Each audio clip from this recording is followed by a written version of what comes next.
What's up everybody, Bobby here from Whitestack Collective, and today we're going to be working on a plugin called Parallax from Neural DSP. I'm going to help you get your bass DI that sounds like this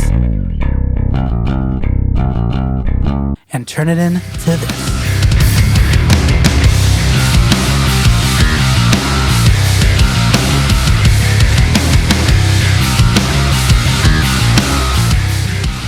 Now, I was watching a bunch of reviews for this plugin and I was like, oh, when doesn't my bass sound like that? Well, it's still gonna sound good. We're just gonna make it sound better. Now, there are two things you need to do. Change your fucking strings. No one wants to listen to your rusty ass 2-year-old strings. Change them. 2, don't pick like a pussy. Pussy picking. I see that a lot and I get that a lot. I get sent a lot of bass DIs that sound like they were picked with a piece of fucking paper. Pick through the string. Get the full tone out of that bass and let the record hear your aggression. That's what you want. So 2 things. Change your strings that you've had on since middle school and don't pick like a 3-year-old baby. And you're already 75% towards the tone that you want. Let's get started.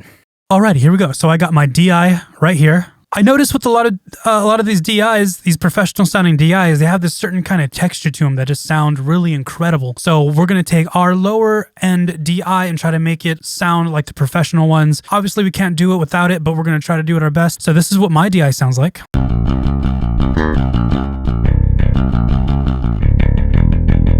And this is a quote-unquote pro-sounding DI. This is in a programmed bass that I programmed from Ample. It's a Stingray. Do you hear that sounds?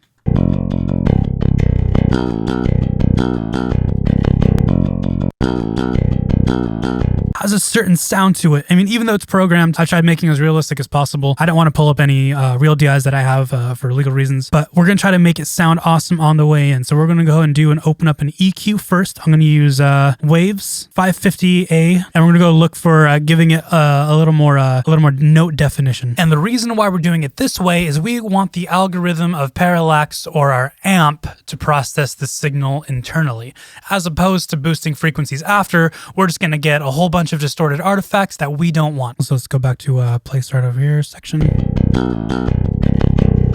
Oh, nope, not that. This one over here. Okay.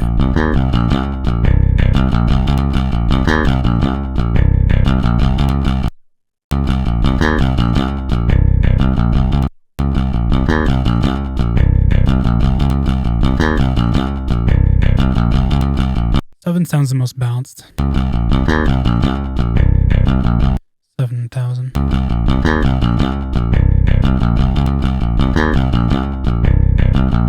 Okay. I think I like that. Let's stay right there.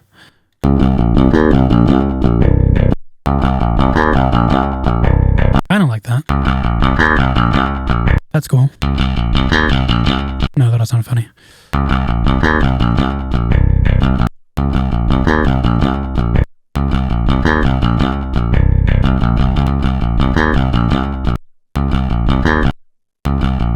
And we'll A-B back and forth, always A-B.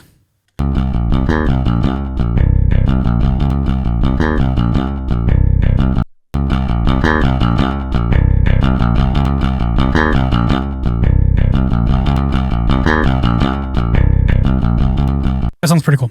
We'll keep it just like that for now. We're not going to mess with this yet. We might go back later on after we add everything in and see if we can carve some stuff on the way out. It just depends how Parallax reacts to this. So after the EQ, I like to add in a compressor. I'm going to open up a 76. If you have a 76, open it up. I like this one a lot for bass. Let's see.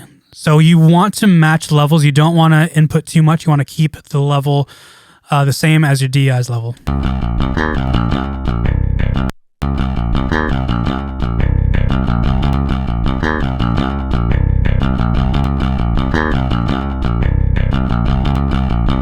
Keep the attack neutral.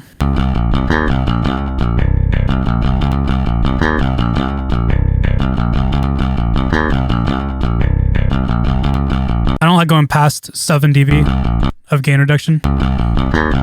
I just want to shave off some kind of inconsistent playing that I may have done. It doesn't look too bad going over the waveforms. I like to think I'm pretty consistent.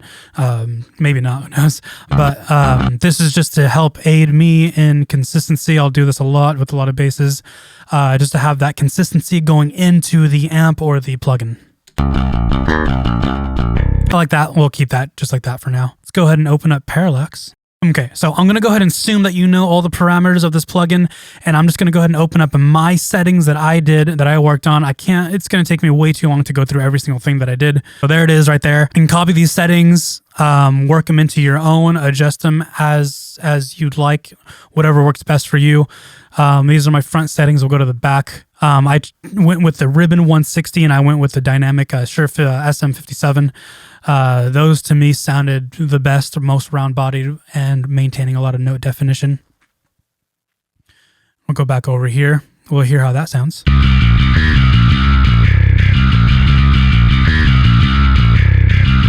Let's go ahead and take off what we did before. We're going to take off the EQ and the compressor.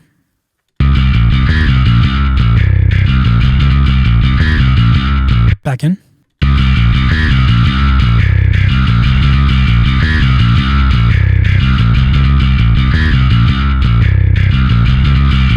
This feels like a lot more note definition. Okay, I'm just making sure that I'm not actually just pushing more signal into the Parallax to give it more boost. That's really important to me.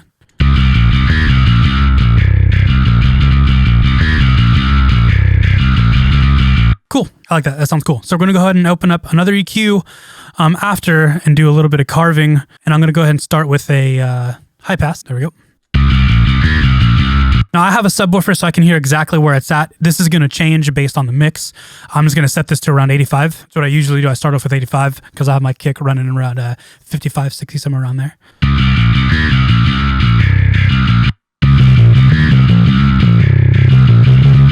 Just going to want to get rid of any kind of boxiness that might be in there.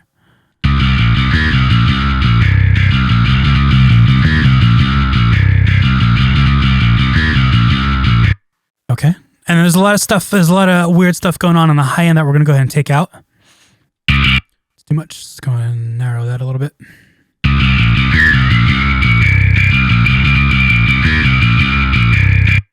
And remove that in there. Narrow that one.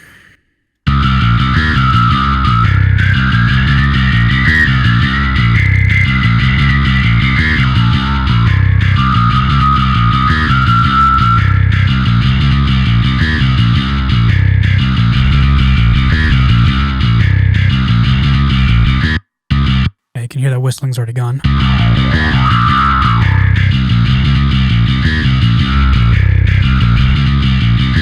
Turn this off so you guys can hear what I'm doing.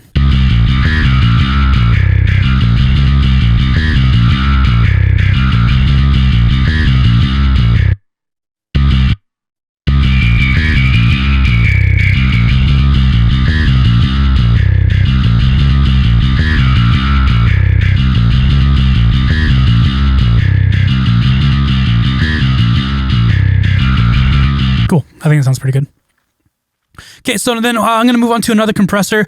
I got this one from Taylor Larson. I don't know what it's doing, but it just sounds awesome, so I'm going to go back into it. It's from Waves. It's called MV2.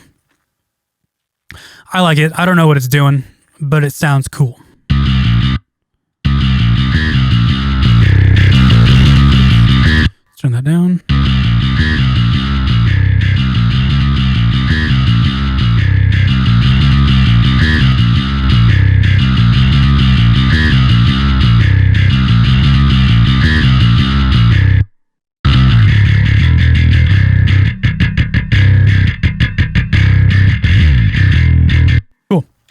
Okay, and then after that, I'm going to open up some kind of analyzer. I'll use Fab Filter for this.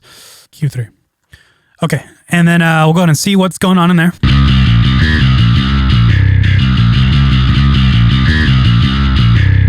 Okay, so what I like to do, I like to even off the low end to the high end and make sure the peaks are peaking at the same level. So I'll go back into my EQ and I'll bring in, or maybe no, let's go from here actually. We can bring this down a little bit. Because this one's going to have your main distortion on there.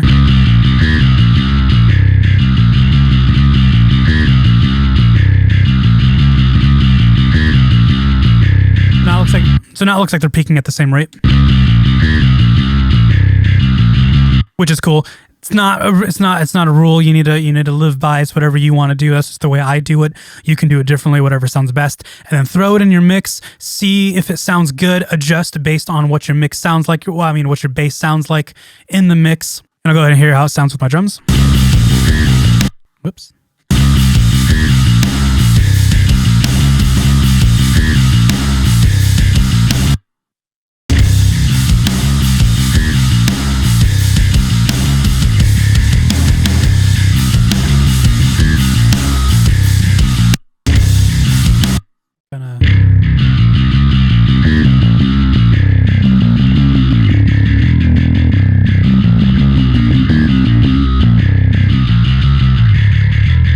Something weird in there. It sounds a little boxy to me.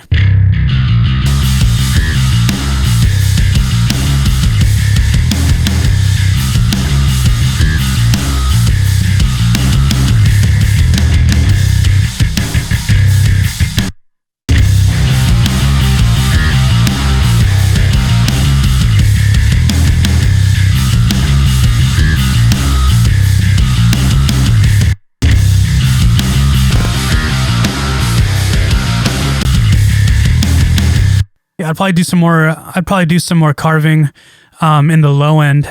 It's kind of battling with my kick right now.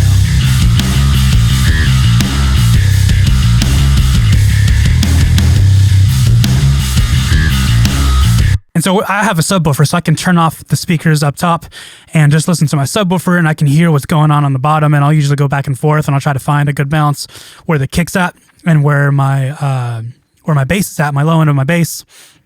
And I'll play with that until it sounds good to me and then put it back in the mix. And yeah. Anyways, I hope you liked the video. I hope you learned something. I hope you got some good bass tones out of this. Like and subscribe if you don't mind. Subscribing lets me know that you want more videos like this. Leave a comment below and what I did right or what I did wrong. And for future videos, I'll try to make sure it's fixed. Thank you guys.